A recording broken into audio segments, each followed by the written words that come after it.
Hi friends, welcome to my channel. పచ్చిమిర్చి, ఉప్పు mixie పట్టి పక్కన పెట్టుకోవాలి. ఒక దబర తీసుకొని నూనె పొయ్యిలో బూడిద కలిపి దబరగా పోసుకొని పొయ్యి మీద పెట్టుకొని వాటర్ పోసుకుంటాను. ఇప్పుడు టైం తెల్లవారుజాము 4 అయిందనమాట.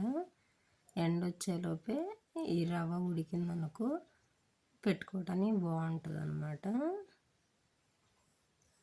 ఇదేంటంటే ఇట్లా నూనె పోసి బూడిద పోస్తే అది కూడా ఒక చిట్కా అనమాట. ఎందుకంటే తర్వాత ఒట్టి సబ్బు పెట్టి రుద్దంగానే బాగా పోయిద్ది.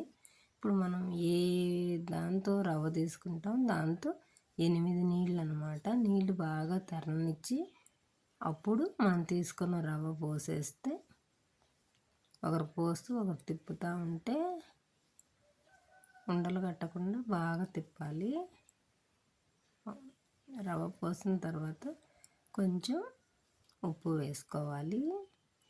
ఈలోపు మనం ముందుగా 2 కేజీలు రవ్వ తీసుకొని 1/2 కేజీ సగ్గుబియ్యం 3/4 లీటర్ నీళ్లు పోసి ఉడికించి పక్కన పెట్టుకున్నాను. రవ్వ పోసిన తర్వాత ఉప్పు వేసాను. ఇప్పుడు ఉడకబెట్టుకున్న సగ్గుబియ్యం తెచ్చి దీంట్లో వేసేస్తాను అనమాట. ఇది మన ఆప్షన్ అనమాట. 1/2 కేజీ అనే కాదు, ఎన్నైనా వేసుకోవచ్చు.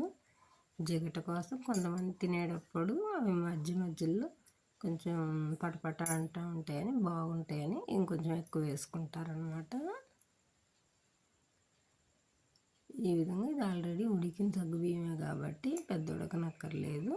ముందుగా వేసుకొని పచ్చిమిర్చి ఉప్పు పేస్ట్ కూడా వేసాను. ఎందుకంటే పచ్చిమిర్చిలో ఉప్పు వేస్తే పచ్చిమిర్చి కలర్ మారదు, లేకపోతే కొంచెం నలుపు రంగు వచ్చింది అనమాట. అది కూడా ఒక చిట్కా. ఇప్పుడు 2 చిట్కాలు చెప్పాను. కొరవ వీడియో మామూలుగా ఇంకో నెక్స్ట్ పార్ట్ 2లో చూపిస్తాను, చూడండి. ఇంక ఉడికిపోయింది ఆల్రెడీ. ఇంక ఉడికిన తర్వాత జీలకర్ర వేస్తున్నాను. ముందు వేస్తే ఆ ఊట దిగాలకి కలర్ మార్పుగా ఉంటుంది.